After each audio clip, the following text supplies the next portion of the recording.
Let's do this.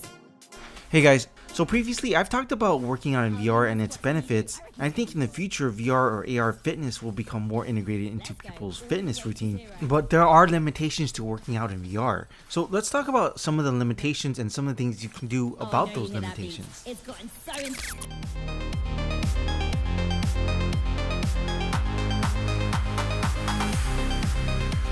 So Mark Zuckerberg, CEO of Facebook, spoke to CNET about fitness in VR.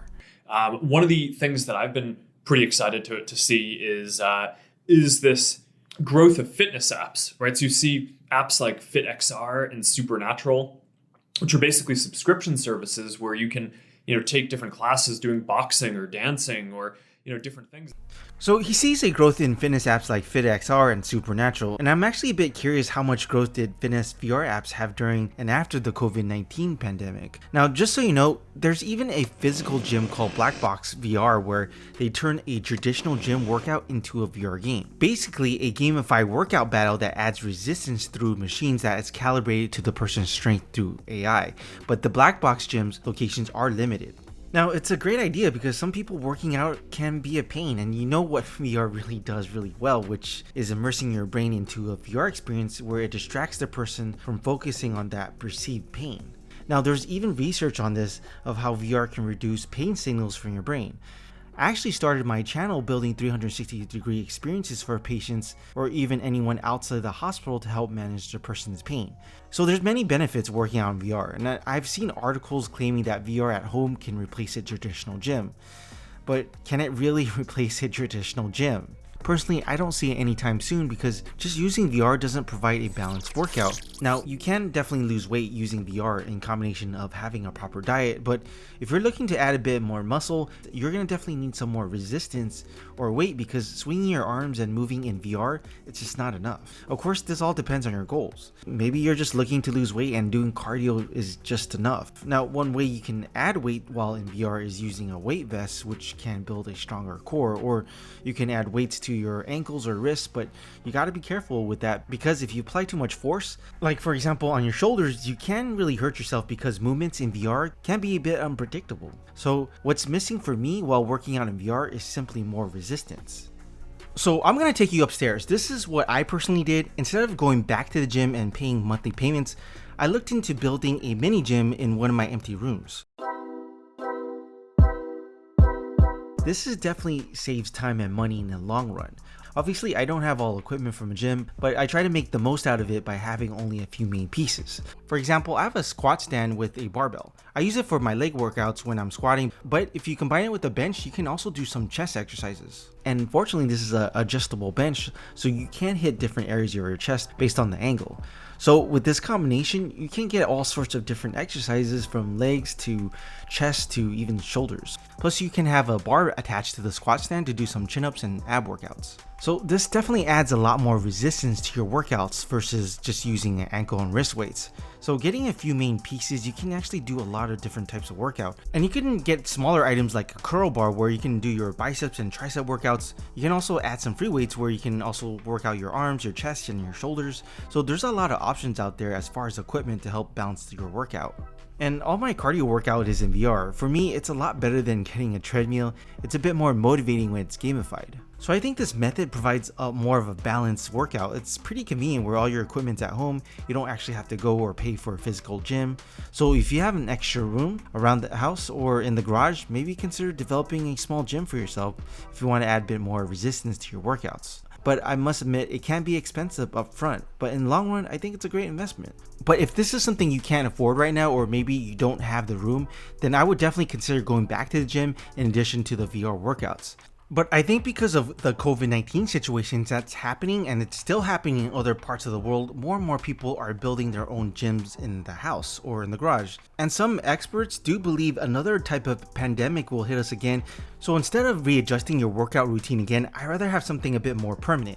I just think a lot of services will be moving towards the home now because it's simply more convenient and saves money if you're thinking long term. So if you're interested in taking a closer look at some of the equipment, I'll leave all the links in the description. Now, another issue while working out in VR is the weight of the headset. Currently, many people are using Oculus Quest as their go-to for working out in VR because it's gotten lighter, the affordable price point, and it's wireless. But I still don't think it's made specifically for working out because I think the headset's still heavy and even bulky for working out in VR. It definitely feels front heavy, weight distribution's not great, especially if you're still using the stock strap.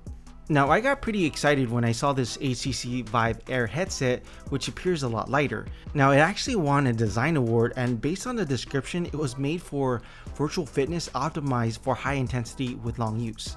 And the material of the headset was inspired by sports shoes. New headset introduces knitted material to VR to provide comfort and fit. And breathable and quick drying fabrics improve ventilation in the heated exercise. So think of something like Nike knitted shoes. Now, unfortunately, this headset is not actually real. The HTC rep told Upload VR that Vive Air is just a concept at this present time. Now, based on the interview with Mark Zuckerberg, I'm kind of wondering if Facebook is actually working on different types of headset that can possibly serve not only the gaming community, but also the VR fitness community. The initial vision and hope that we had for VR about how there are going to be all these different use cases, right? It's amazing for gaming, but it's not only for gaming. And I think part of the question is, if you were focused on building a higher end device that could really max out further on some of those other use cases in addition to doing the gaming pieces, then I think that there's some interesting questions about how you design that. Now, it's not coming out anytime soon. But that's certainly something that we're excited about, and having different products that basically can serve different use cases really well.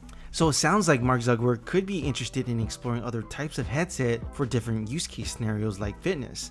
Having a lighter, more well-balanced headset, plus possibly wrapping a material around the headset that's a bit more breathable like Vive Air, is something I think many people would definitely consider, especially for intense workouts. I know it can get pretty sweaty playing games like Thrill of the Fight, which leads to my last point.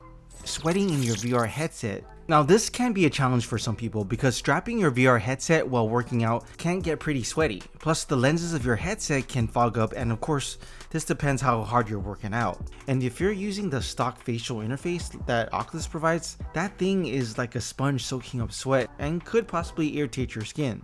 So looking at the HTC Vive Air headset with quick drying fabrics with built-in ventilation is something that I think many people who work out in VR would definitely be interested in. Now, obviously, right now we don't have this as an option, but you can minimize the issues of sweat by changing the original facial interface with VR cover or AMVR version with phone replacement, and the facial interface which has a vent design to help the issue of fogging up your lenses.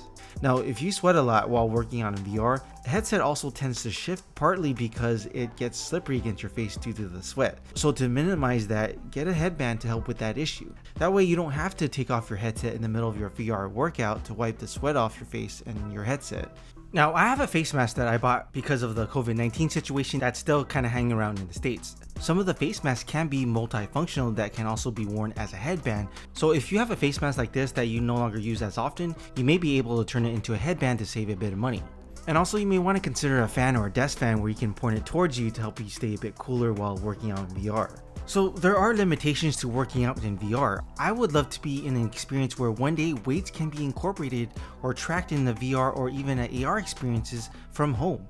And also headsets that's made specifically for working out where we don't need to get additional accessories. So as of right now, I don't think VR can replace a traditional gym. But what do you all think? Do you think one day VR experiences can completely replace a traditional gym? So that's all I got today, guys. If you liked the video, press the like button and consider subscribing. Talk to y'all later.